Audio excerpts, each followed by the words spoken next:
Welcome back to another episode of the She Overcomes podcast, where we sit down with trailblazers, change makers, and visionaries who are shaping the future in their own unique ways. She Overcomes inspires, equips, and raises up women to become their boldest selves professionally and personally. Our mission is to empower existing leaders who live with courage and confidence in community. I'm Melanie Rudd, your host and founder of She Overcomes. Thank you for joining us today.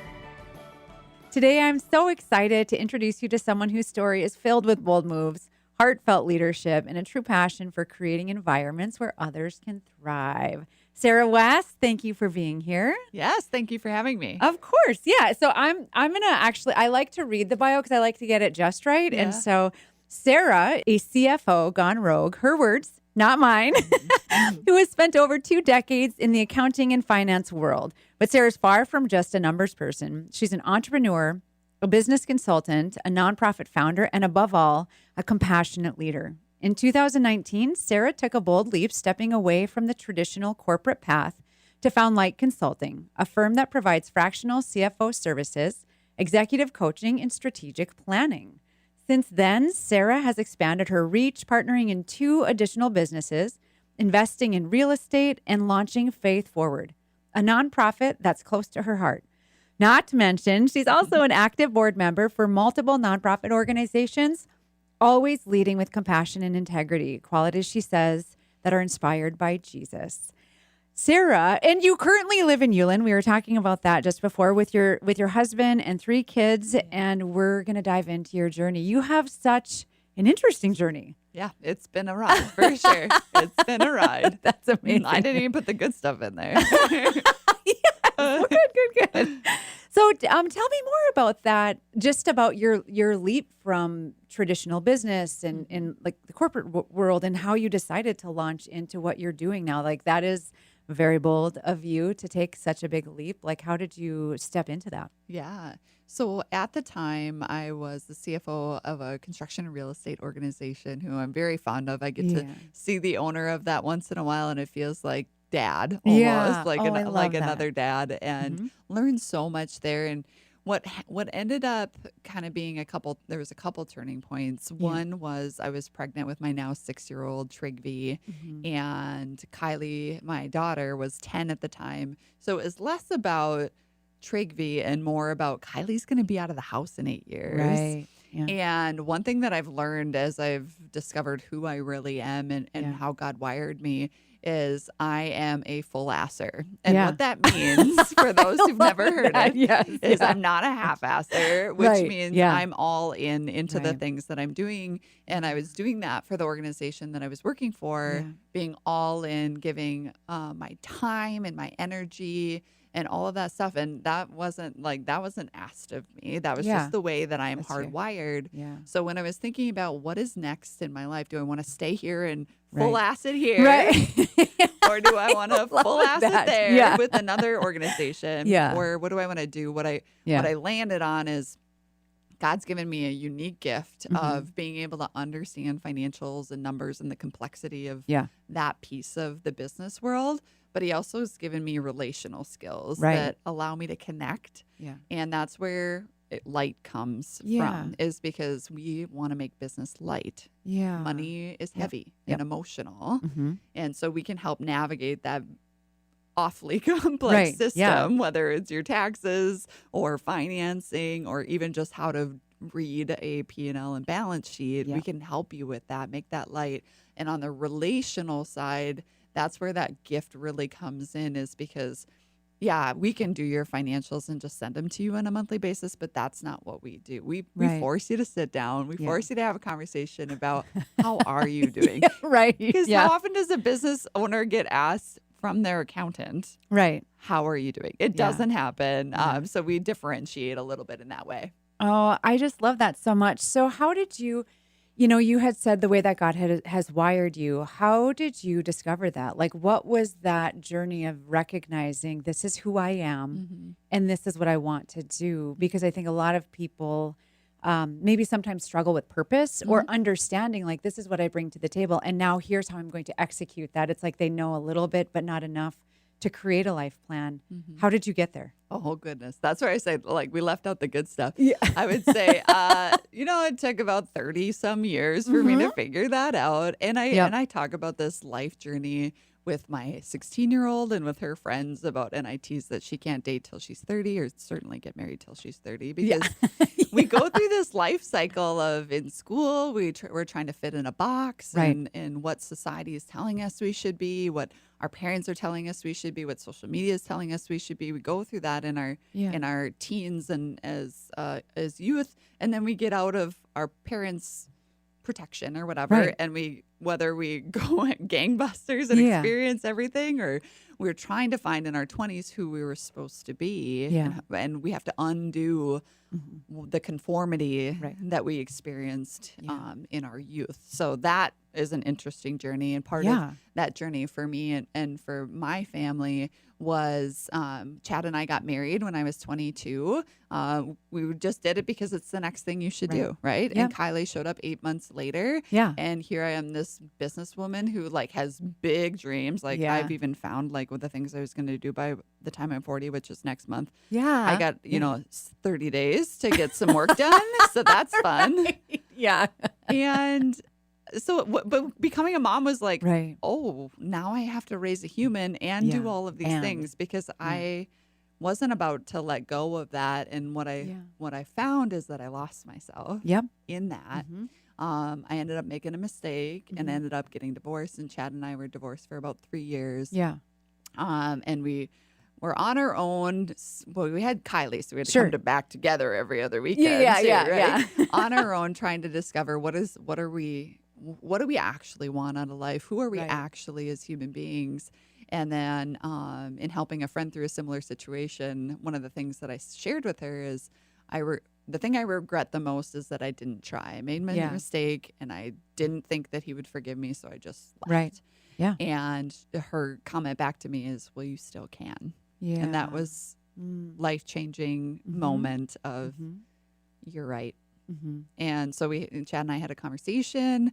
We talked about what does it look like putting our lives back together. And that's why there's that big gap with Kylie and Trigby is 10 years is because we chose that's what we were going to do.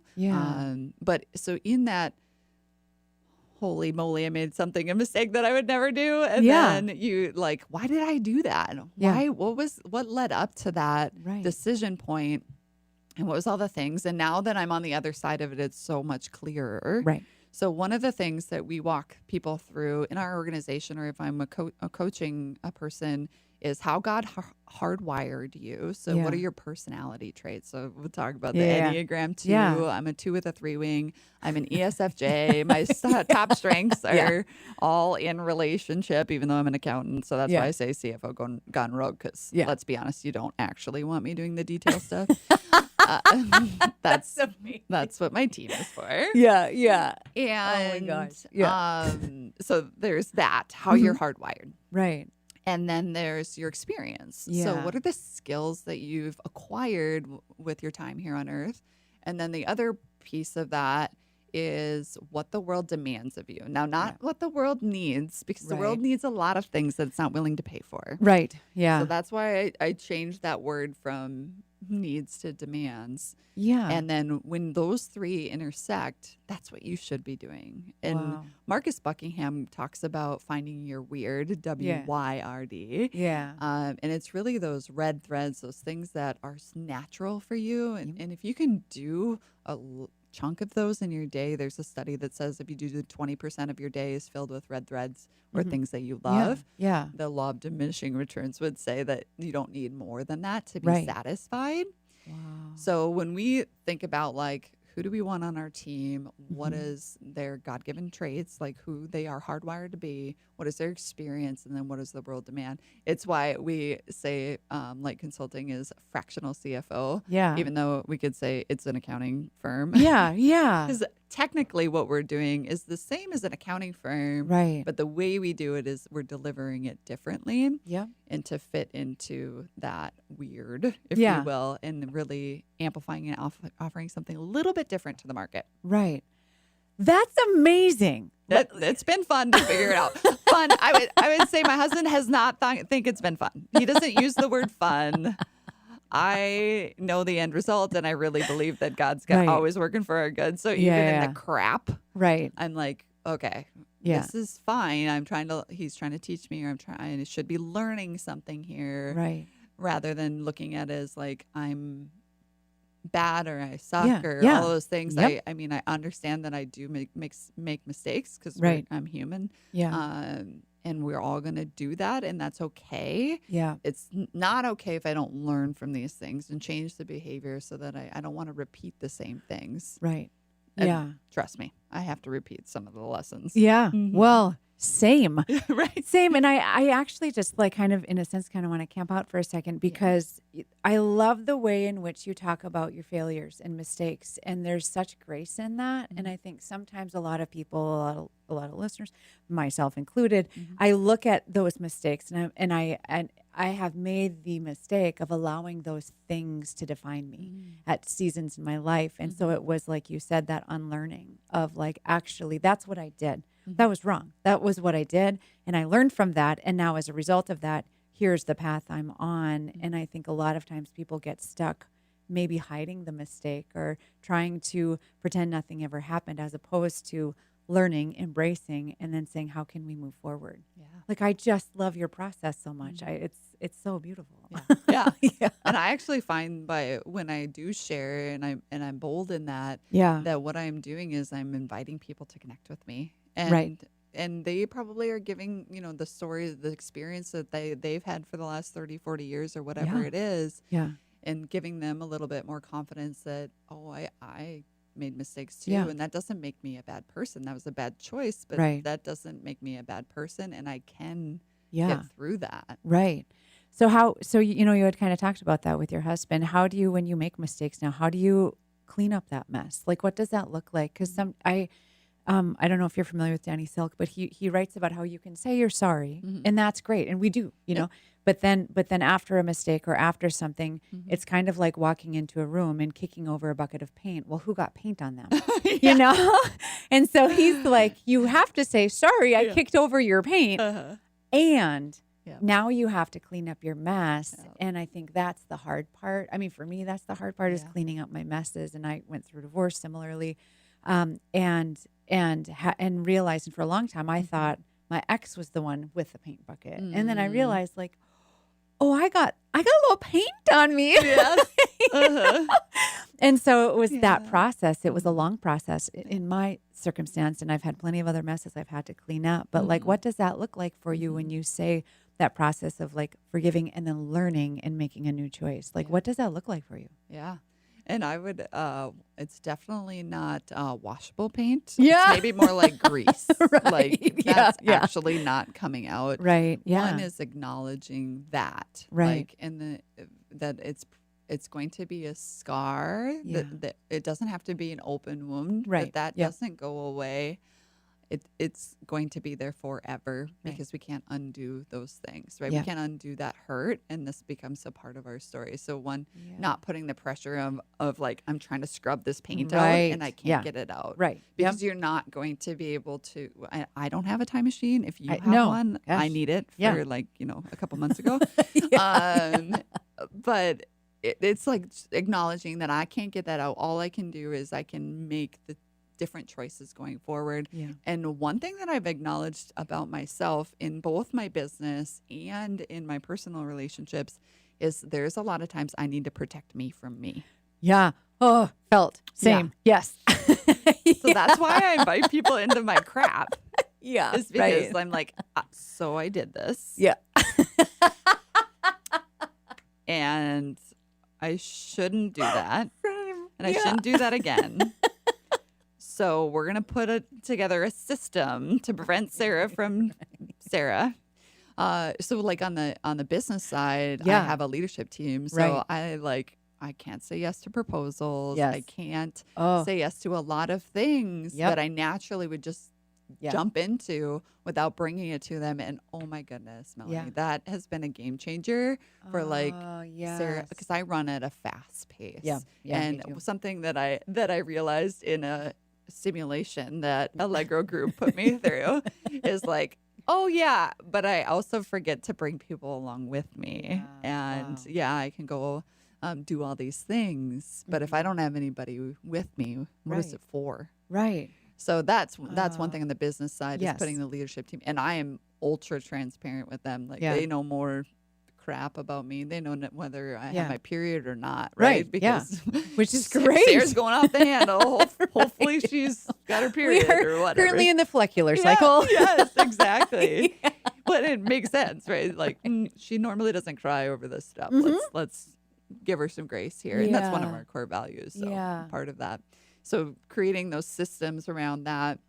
In the business world, a couple things that I've realized in the last probably 3 to 6 months Yeah. is one of the things that people hire us for is to tell them the truth. Which yeah. is very difficult as an Enneagram 2 and an ESFJ because Yeah. I want you to like me, right? Yes. And Yep. sometimes the truth is really hard to hear. Yeah. And in some relationships it's easier, and some it has been harder. Yeah. And so rather than knowing that I need to protect me against me, I also understand that I and or my team are playing that role to entrepreneurs. Right. Yeah. Like for one of the instance, we kept telling this person like, it's this. Like they're Yeah. like, why are we losing money? They're like, right here. It's this. We Right. literally did that for Right. 12 months. And then Yeah. and then they got in a crappy situation and Yeah. had to make some really hard decisions. Yeah.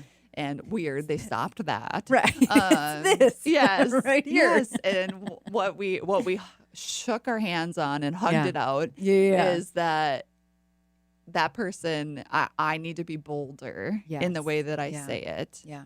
Not like, well, it's this. No, like you need to stop this or we're Right. not working with you anymore because you're Right. not listening Yeah. and you don't need to pay us right. to tell you what you want to hear. You're Yeah, paying us to right. tell you what's right for you. Right. And then so he agreed to that to listen. And then I said, or he said, you got to tell me louder. And I Yeah. said, you have to listen. You have to. Yeah. Right. Exactly. And then we Yeah. hugged it out. And then we hugged it out. Yeah.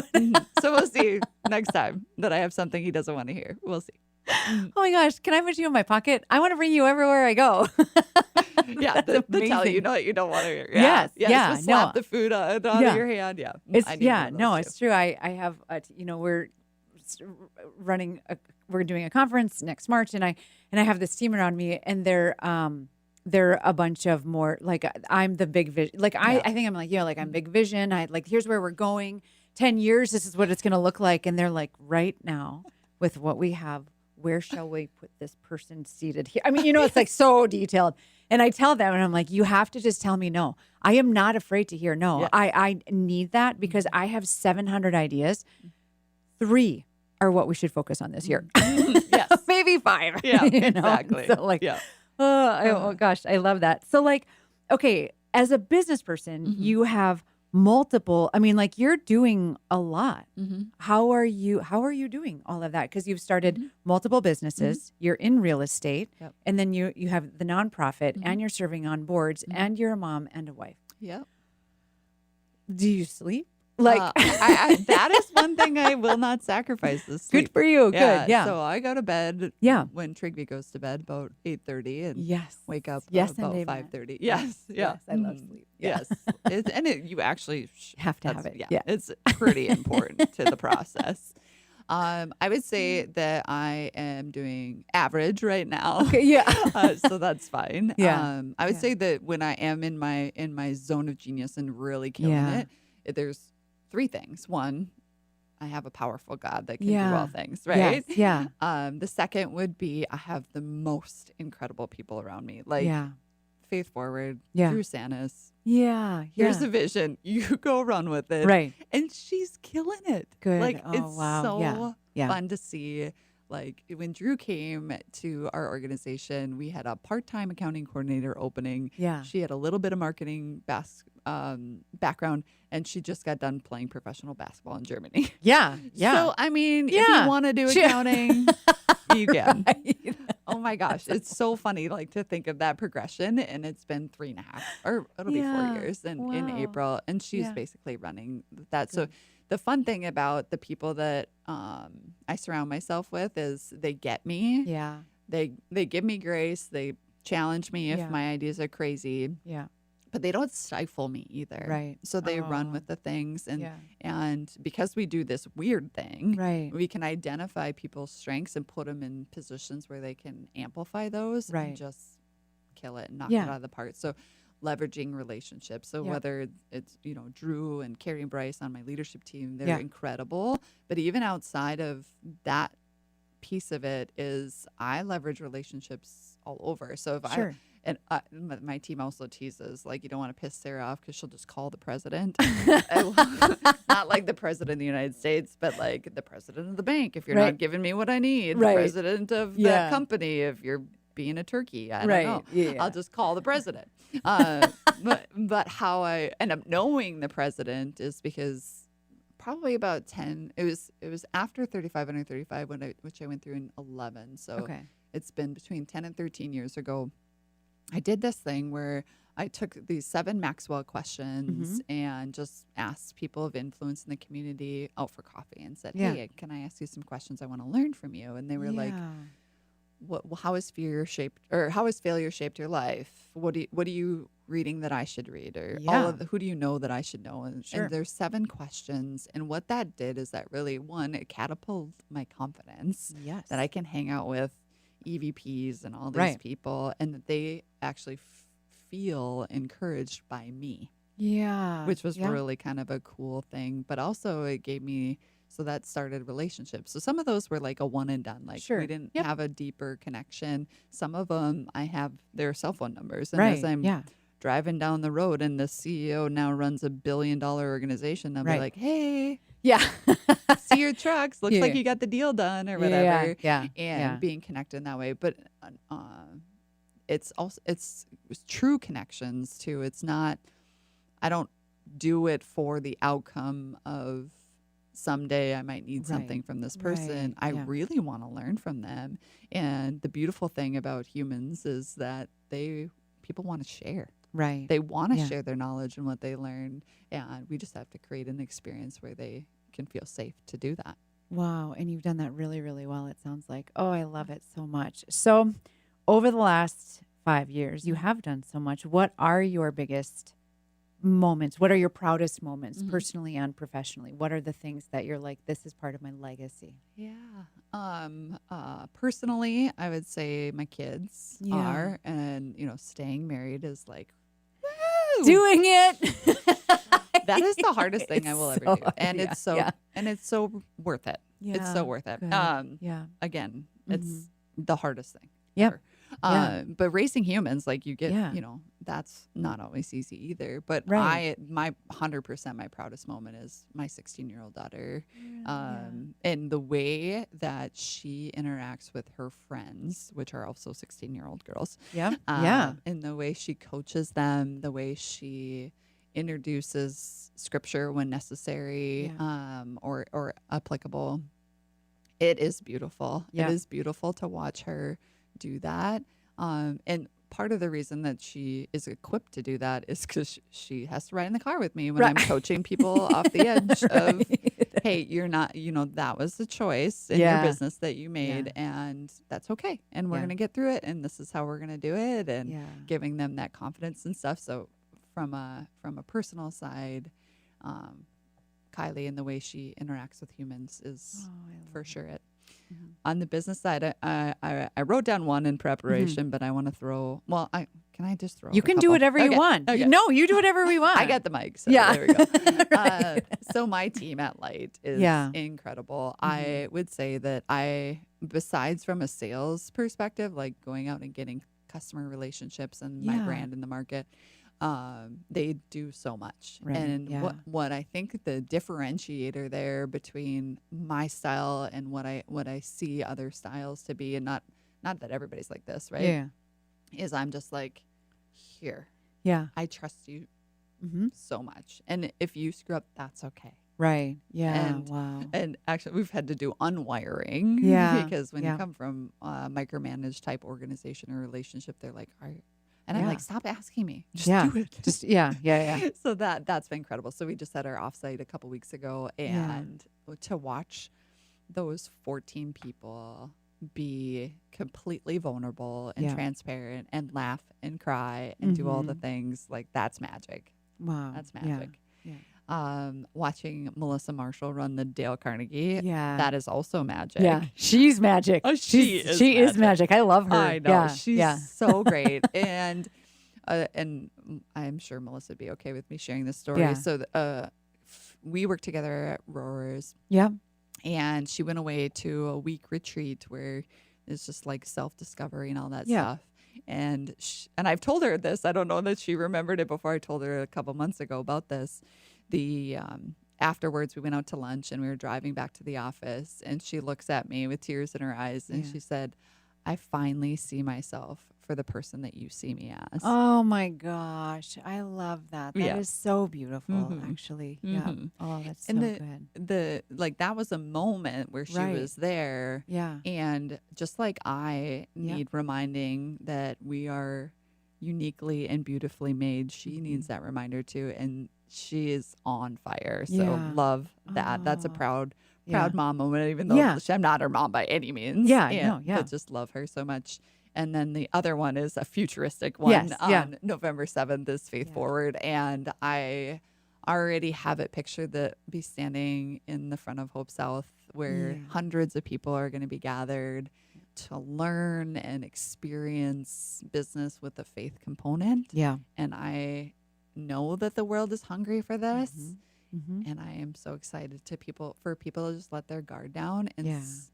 there's so many decisions that are being made out of fear. Yeah. And Yeah. that's not the way I think we should do it. I think we should do it in what's best for human beings and what's Right. best for ourselves, and what's best for you. We don't Right. you don't have to lose in order Right. for me to win. Like, Right. we can actually both win here. Yep. Yeah. And if we check our ego and not even just our ego, but like that fear component, like, why am I making this choice? Is Right. it because I believe some HR law told me I can't talk about Jesus? Right. Because it actually doesn't say that Yeah. in there. So in case you want to read it, I've read it. So that's not what it says. Right. So I'm so excited for Yeah. November 7th. Okay, so tell me how the founding of that happened. Like, and because I love that you're doing this. Mm-hmm. I'm really excited for you guys and cheering you on. And like, I'm hoping I can be there. I will be there. I'm here. I'm just now going to commit to you. I'm going to be there. Yes. The 7th. I'll be checking the attendee list every day till you sign up. Drew, do that. do that. Yeah, I'm such a millennial. I'm like, I plan to, like, that is so non-committal. Sorry. So I'm going to just commit to you. will. I'm going to be there. Perfect. Tell me about the founding of that. Tell me about why you decided to do this. Why in this time right now? Why at this time in your life, in your career, did you decide to run this conference? And what are you hoping people will experience? Like, what's my before and after if I'm not being non-committal millennial that I am? I'm an elder millennial anyway, it's fine. Yes. But can you tell me just more about the beginning and the phases and now, all of the things? Yeah. So when I said at the beginning the good stuff, one of the life experience that I had was on July 4th, 2016. My daughter and my nieces were hit by a car. Oh my gosh. Yeah. And it was the through that experience. So Kylie was life flighted, Fargo broke her femur, in the hospital for 5 days. No big deal. No big deal. When I actually came outside and I could hear Kylie screaming, the funny thing about emergency situations like that is I'm not sure why me and my sisters are equipped, but apparently we are equipped to handle those fairly well. Wow. And maybe because my sister was in a farm accident when she was 13, but Yeah. so we've seen this before. Right. But it doesn't undo the severity of the moment. So I could hear, Kylie was crying. I could tell right now she didn't have, immediately when I got to her body, she was screaming. So that's good. Yeah. No internal bleeding, no bruising or anything like that. Definitely broke her femur. Right. So I then go yeah. to Bethany, my niece, who was 4 at the time. So her tiny little body, her helmet had come off in the collision, and she was bleeding from the mouth, face down, unconscious. And I put my hand on her back. And I could hear or I could feel her breathing. So I'm like, thank you, God. And we just started praying. Yeah. We I don't know. I know we're not supposed to move him.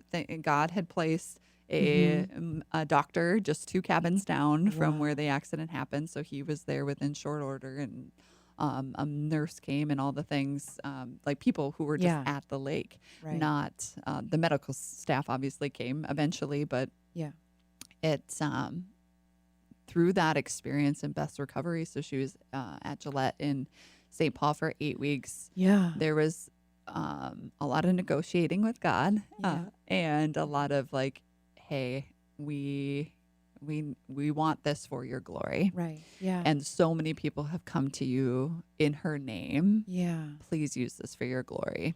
Prove to us that this is happening. Like you're not supposed to negotiate with God, but I don't know. I think he can take it. I don't know. I mean, I feel like he can take it. I also say that to a friend who is diagnosed with stage 4 colon cancer. Like if you need to yell to him, yell at him, whatever, he can take it. He right? can take it. He can handle a swear word. He's fine. Like he's okay. Yeah, he did create the universe, so I think he can handle it. Yeah. So in that, in the promises that I made to him in those moments was I won't turn back to being quiet about how powerful you are. Yes. So that was a turning point for sure. And then the next thing with like why the conference would be in my 3-minute adjustment Dr. Matt Christensen's. He said, you know what we should do? We should do a seminar, because he's a person of faith running a business. He's got way more energy than me. So he's incredible. Oh, we should have him here. For sure. So he said that. And so then again, full asser, that's actually a good idea. Let's just do that. Let's just do it. Yeah. So I did warn him, I'm going to take that idea and run with it. So if you want to be a part of it, great. If you, and he is, he's a supporter, and actually one of his business partners is speaking at the event too. So that's where it kind of came from. The overall vision for it is to one day have these pockets of conferences throughout the United States where we are accomplishing 3 things. One is getting that thing out of people's heads that say that they can't. Right. You can. Yeah. And they're like, oh, but you're a small business. You can do whatever you want. Yeah. No, there's companies that are, Shields, for instance, has 5,000 employees and they're doing it. We have Coca-Cola Bottling Company. They have a book on it because they have 16,000 employees. So you can't tell me, Chick-fil-A, right? You can't tell me you can't. They're leading with that. Yeah. So I don't like that word. Yeah. Don't use that word. I will argue with you all day that those are actually just choices you're making. Right. And that's okay. Yeah. But let's acknowledge it's choice. Right. So that's it. Get out of your own way, stop leading with fear, and lean into your faith, and let God show off for you. Yeah. The other thing is connection. I think business can be kind of yucky. And I think if we understand that you're a Christian and I'm a Christian, we can just get there faster. Right. Versus you're navigating your ego and I have an ego and all that stuff. Right. So that is the connection part of it, is who is like-minded in the community, so that we can, so if you believe what I believe, then we can get to the finish line faster, because we're trying to make eternal decisions versus quarterly or profitability decisions. So sometimes that means that we're going to share in this ouch that we made, right? Or I'm not going to fight you on it, because I know where you stand, and we have a bigger purpose, So that's the connection component to it. Oh, I love that so much, and I love I don't know if you've read Business of Honor. No. It's changed my whole life. Yeah. So a lot of what I'm doing is all around the writings of Danny Silk. So he has Culture of Honor, Business of Honor, Unpunishable are some of his books. And I'm just like, they're so good, but it gives, he's the one who talks about the spilled paint, like, okay, but now you have to clean up your mess. Yes. But like, it gives like this shared verbiage so that it's like, okay, now that we share this verbiage and we share this vision, let's move on. Let's do a good thing. Yes. So I love that so much. I'm so excited for you guys. And I love to like the boldness of that. It's funny. The program that I have is called Becoming Bold. Yeah. And it's all around. It's actually because I have spent much of my life being afraid. Much of my life has been, I'm afraid to be honest. I'm afraid to be transparent or vulnerable in a way. Because what if people reject me or they hate me or they're whatever. And so this space, it's like I kind of tease, and it's research. It's not just like me, like, here's some tips on how, but it's about becoming bold and it's sharing the testimony of Jesus, and like in Revelation, it says the testimony of Jesus is the spirit of prophecy, which means do it again, God.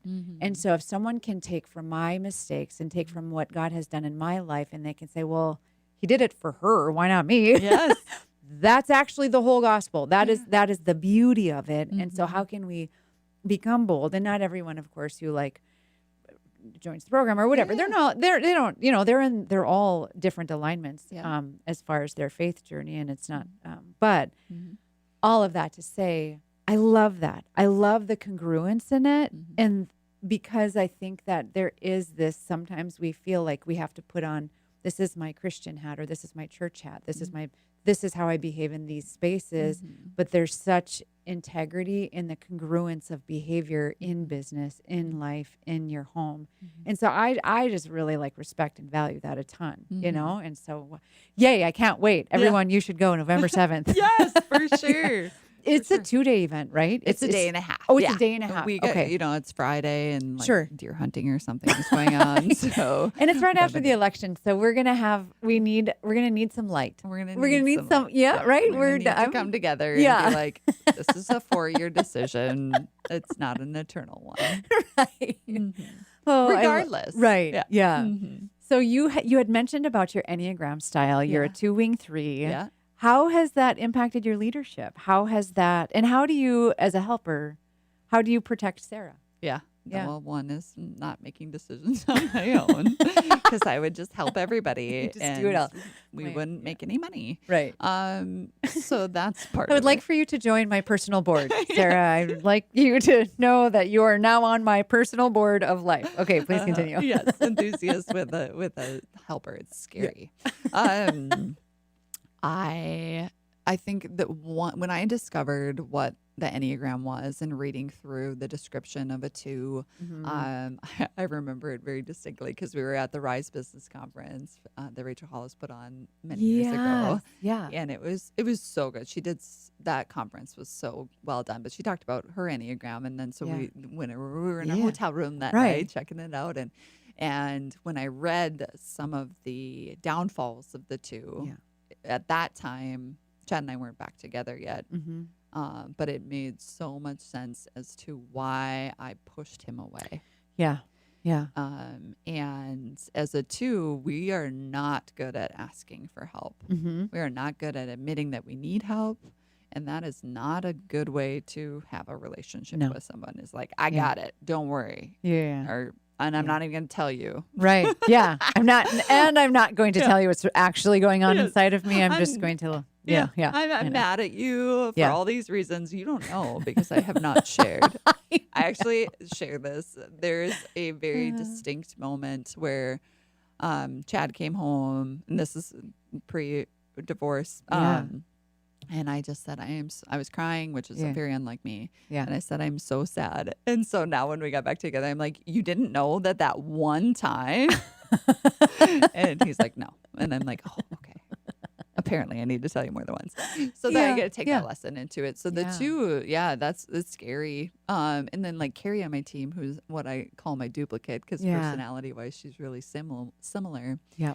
She's a 2-wing 1. Okay. And so when I get to do accounting, I'm a 2-wing 3, which means I know the right answer. So I'm just going to go there as fast as possible. Right. And she's 2-wing 1. So she's going to actually do the details. So she's like, what were you doing here? Yeah, she's going to actually do the details. Yes. Yeah. So I'm like, that's what, this is where I got the information and what the right answer is. Right. And I just went there. Yeah. I mean, sure, there's a year's worth of transactions that should have been booked, but whatever. It's right. The end result is the same. So that's where it becomes painful. I actually do feel like you're my doppelganger. Yeah. I feel like we're the same person. Yeah. I'm a 3-wing 4 though. Oh, yeah. Yeah. My sister's a 4. Okay. Yeah. She's feeling all the feels. Yeah. It's painful. Yeah. It's so, and actually, I think Donald Miller is a 3-wing 4, isn't he? Oh. Yeah. Because he talks about that. He said that he's embarrassed of his first memoirs. He's like, they were so emotional. Like he was like really in his feelings with his like Blue Like Jazz and and now of course he's like Business Made Simple and storytelling.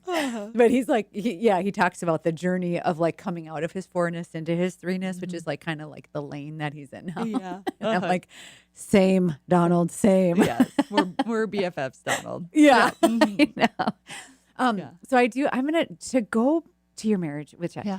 How do you protect it now?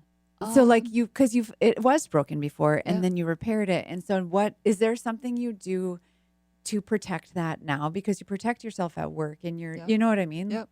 And I would say that we're in a spot right now where we are acknowledging that I need those same protections now. Yeah. And that's when I answered the questions and said the hardest thing that I've done is be married. It's true. It is. Because it's a lot of work and it's, and you come into the relationship. So I was 19 when I met him. So I had 19 years of stuff. That I didn't unpack. And he was 26. So he had stuff from his childhood that he didn't and some hasn't unpacked. Yep. And dealt with. So what I'm acknowledging, like in the moment, like this is happening right now. Melanie, is how do I be a good wife? Yeah. Because, I mean, the business stuff, all that stuff doesn't really matter if I don't get that right. Yeah. Because my kids are going to grow up. Yeah. And I prefer to be with somebody who loves me, who I love. Yeah. And I don't want to be alone. Yeah. And so what does that mean for me and my behavior changes so that he doesn't feel second to I already told him he's going to be second to God, but it's fine. Right. Yeah. But second to my work, second to the kids and all that stuff. And the funny thing is, it's like, how old do I have to be to learn this stuff? It's so embarrassing. It's actually embarrassing. Some people never learn it, Sarah. Well, some people never learn it. Fair. So you're not. And I know 40. some of those crotchety old people. Yeah. They're not super happy. Yeah. So let's not. Don't do it. Yeah. You don't want what they have. Yeah. So what I came to the conclusion of in this last month is I do business relationships really well for the most part. It doesn't mean that I don't flounder at times and then spill the paint and have to clean it up and do that. But I can just apply those same concepts to my marriage. Right. So we're working on, because we're going from Sarah ultra scheduled from 7:30 to 10 p.m. Like, if you want to make a phone call unexpectedly, that doesn't work unless somebody drops off the calendar, right? So, to where do I create freedom in my schedule? Because Chad's personality is the opposite of mine. So I'm an ESFJ, he's an ESTP. So that's fun. Yeah. My daughter. I don't actually know. I just know I'm an ENFP. I don't know what's on. So can you what does that mean? So extroversion, introversion. Okay. We're opposites. Yeah. Sensing, intuition, we're the same. But that's fine. Yeah. Thinking and feeling. So that's how we make decisions. Yeah. We're opposites. And then judging and perceiving, which judging is like scheduled, perceiving is spontaneous. Yeah. I'm judging, he's perceiving. And my daughter is half Chad and half me. And she is the P, the spontaneous. So a couple months ago, she said to me, I don't know how you've survived in this family so long. And I'm like, thank you for acknowledging me, Kylie. Right. Because I'm like, this is the schedule. I may not have communicated it with you, but this is a schedule. Stop messing with my schedule. Right. So that's fun. But what we're doing now, and I've invited my leadership team at work into this, because I'm like, if I'm not having a successful home life, right, it will affect this. So 100%. So you guys need to help hold me accountable to weekly lunches with my husband, to monthly overnight dates. Yeah. Because we have kids. So all that stuff gets a little funky when you have kids. Yeah. Totally and then once a year, we're going to take a week-long trip by ourselves. Because before it was always, we love our kids so much and enjoy the time, right? Yeah. So we would just bring them with. And what was suffering in that, and then my serial entrepreneurship, is our marriage. And I'm just not willing to sacrifice that for all the other stuff anymore. And that was a very hard realization that I came to in the last 60 days. You know what? That good for you, though. Good for you. So I don't actually know if you know this. Maybe you do already. I was married, got divorced, and then remarried my ex-husband. Oh, same. Same. Yeah, and then we're so cool. Yeah. Well, but I needed to learn that lesson again, apparently, and so some mistakes were made, and we are not together, but we worked together, and it was real. And in self-reflecting, I realized that was the worst thing we could have done, or we should have put up some different parameters. Because I look back and I'm like, at what point did it fall apart? What point was it? And, I have some lovely family members who are like, you never should have gotten remarried. What were you thinking? And I'm like, well, is what it is. Here we are, But because at the time, I think I thought God had brought us back together. I know I thought that the story that my children should have was to see us reconcile. But, I'm 43 and I look back and I'm like, these are the parameters that should have been set up. We should have protected these things. And so I think sometimes if people can learn from your mistakes, but wouldn't it be great if they could learn from your successes? Yeah. So I love asking you those questions because I think people and we're all busy. We're all doing 1,000 things, and the world is pulling our attention in a billion different directions between right now, because of the time, the election and P. Diddy. I can't, it's inappropriate. I don't even pay attention. Good for you. Yeah. I was not going to. And then my daughter was driving. I picked her up from school and she's like, I am in the rabbit trail. I'm like, don't tell me anything. I can't. I don't have time and energy. No. And I know. Anyway, it's a problem. Yeah. But I just think like sometimes our biggest teachers are our mistakes, but wouldn't it be great if we could learn from some of those successes to see how can I protect this now so that we don't get here, and I think a lot of times our biggest place of breakthrough in the place that we're called to serve is going to be, in a sense, attacked the most. And so you have to protect that. You have to do it. And so I love that. And like, dude, you're still married, and so it's not too late. And who cares if you're almost 40? You're doing it now. Yeah, exactly. Well, and apparently we're going to live till like we're 80, or they're going to do this thing where we never die. Like, I mean, Earth is cool, but not that great. Right. Not that great. So I'm okay with dying later. I want to see my kids married and maybe hold a grandbaby. But after that, my gosh, yes.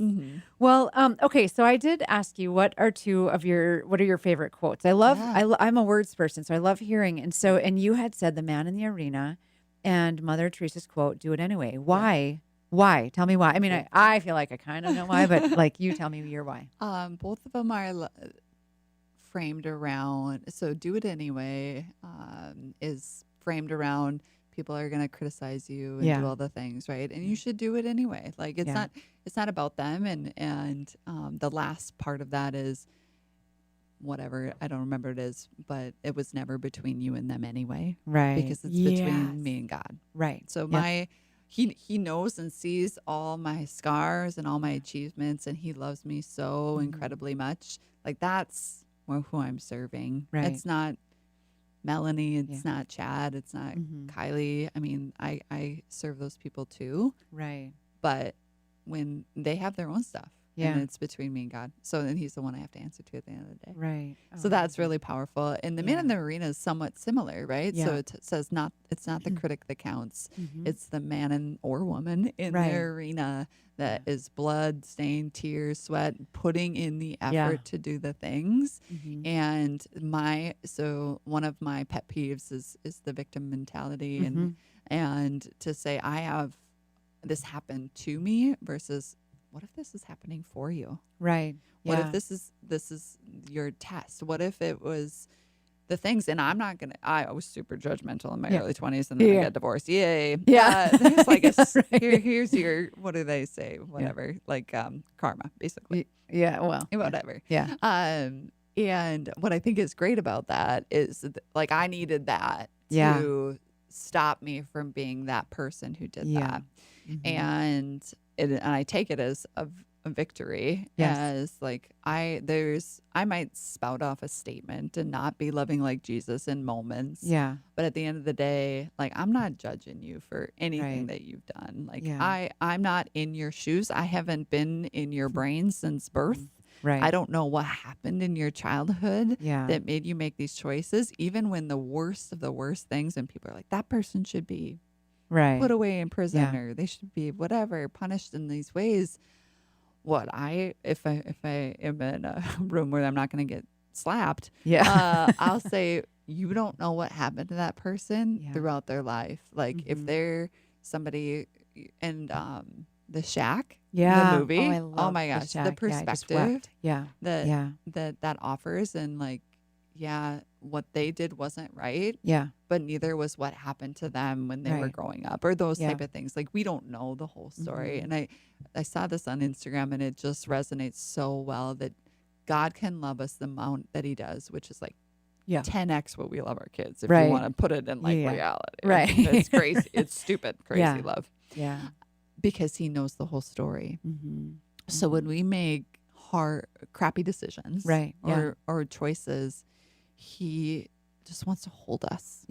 And say, I'm sorry that when you were 13, that happened to you. So now you struggle in this arena here. But he sees that whole continuum, and he can't help but love us. Oh, do you want to be my best friend? Sure. Okay. Can you just check? I texted Melissa that. I'm like, would you like to still be friends? Check yes. No, maybe. That's and amazing. then she did. She did check yes. I was very grateful. We live kind of close to each other, so we're trying to get a walk in together. But no, I think that's so beautiful, because I think that the world can be really cruel, and we do, and unfortunately, Christians can be really cruel. Yes. And I think, like, hearing you speak like that, with grace and kindness and love and empathy, unfortunately isn't the Jesus that a lot of people have seen. But you are being that now, not perfectly. I'm sure none of us are perfect, and like, I think about that, and I'm like, ugh, what if I'm the only time and I'm such a screw up? And I'm like, yeah, but that's kind of the whole point. Like, that's like, I need this as much as I need to offer it to other people. And that's the best news. That's the best news, because I'm trying my best sometimes. And sometimes my best is so crappy. It's so bad. And I've made big messes, and I've tried to clean some of those up. And sometimes you don't get the opportunity to clean some up, but it's, what did you learn, and how can you move forward with that same grace and unconditional love and dignity to the next person, So, oh, I love it. Ugh. Okay. I have rapid fire questions. I don't really want to move on, to be honest. I do. I'm like, let's just be best friends. A couple hours later. Okay. Here's my top 3. What's one piece of advice you would give someone who is just starting their career? The power of influence. So in Maxwell's 21 Laws of Leadership, leadership is influence. It's the ability to move people in a lot of times, and some people say manipulation. No, it's about if it's a win-win, it's influence. So creating those relationships with those people you are the company you keep. So if you are coming out of college and you're hanging out with people who drink 7 days a week, and you don't want that, like, then you just got to make different choices and just go find the people who you want to be more like, and start hanging out with them. Yeah. Oh, I love that. Oh, 100%. Okay. Rapid fire question 2. What's your biggest fear, and why? My biggest fear, and as a 2, is that I'm unlovable. And why that is, well, one, it's how I'm wired. And my coach reminded me that I have been rewarded throughout my life for being responsible. So I end up carrying a pretty heavy burden. I am often the mediator in my family, my birth family, even my husband's family often. I'm definitely the person who carries the load from responsibility in all the businesses as well. And then nobody assigned that to me. I'm assigning that to myself. So my biggest fear is that I'm going to let people down and that they're not going to love me. And when I get into my logical brain, that's okay because I know that God loves me. But that doesn't make mean the emotions aren't there. Right. This is a rabbit trail from my rapid fire. I'm not doing a very good job of rapid firing. What do you do to manage that? The getting out of emotion and into logic. No. How do you get how do you, when you're recognizing that you're experiencing that fear and maybe something's reinforcing that? Yeah. How do you talk yourself out of it in a way that where you don't react to the fear? Yeah. I identify it as quickly as possible that's what I'm sitting in, and then I do what's called a joy spark. So a joy spark, to me, my joy sparks are intentional conversation. Like, this is a joy spark for me. Sending words of affirmation, so making somebody else's day is a joy spark for me. So if I'm in that moment and I happen to be by myself, I'll send a very thoughtful text message or a voice message to somebody that I love, and it'll make their day. Right. Oh my gosh. Yeah. So that's how I change that energy. And when I talk about how do I do so much, it's really less about managing time and more about managing energy. Yeah. Well, last week I got a text message from somebody. It was my sister. And she, if I say the beaver text, she'll know what I'm talking about. Yeah. So she's very loves animals, and we live on a farm, so there's other things that happen to animals besides loving them. Yeah. So she sent me a text, and I called her, and I said, I have no energy for this. Yeah. I love you. I love that you can tell me this, but I have no energy, and I'm not going to give any energy to it. I'm not acknowledging you. Yeah. But this is what's going on in my life. And I invite her into that. So then she's like, oh, I'm so sorry. Yeah. I thought we could talk about how you shouldn't kill beavers. And Yeah. I said, well, they gave us $40. That's amazing. I love that. Okay. What's your weirdest talent? Oh, I wrote this in there. Yeah, which I love. Yeah, I put it in there before, and I don't know if it's really a talent, but I'm telling myself it is. Yeah, get it. I can relax my body in water, aka I can float in any position. So no matter what, I can just go from in the water to floating. Yeah. Well, I have never tried it in like a hurricane or anything where there's actual crazy water going on there. But I tease that's my talent. That's my secret talent, is floating. Some people struggle with floating, and I think I'm like, what do you mean? Yeah. You just be still. Yeah, be still. That's the joke. That's actually why that's funny. Yeah, teach my 2-year-old that right now, where he's like, yeah. Anyway, there's no stillness. Okay, before we wrap up, tell us how people can get connected to you, how they can attend the conference, how they can work with you, like all of the things. Give us all of your information. Yeah, so we're on LinkedIn, Facebook, and Instagram for sure. So whether it's Sarah West or Light Consulting, faithforwardconference.com is where you're going to find the information on the conference. We have Dr. Henry Cloud coming, which he's a national speaker. Yeah. Amy Olson. We have 12 different leaders in our community that also are going to share their story about how do they do it, give you some tips and tricks on that. So faithforwardconference.com is where you got to go for that. Awesome. Oh my gosh. Thank you so much, Sarah. Thank you for being here today. It's really, really wonderful. Yeah. Thank you, Melanie. Yes. Yes. All right. If you've enjoyed our conversation, be sure to subscribe for more episodes where we feature leaders like Sarah who are making an impact. We want to see all women walk in their authority and power as bold leaders in every sphere of influence they belong to. Remember, you are stronger than you think you are. Until next time, stay inspired and lead with courage and confidence in your community. Thank you.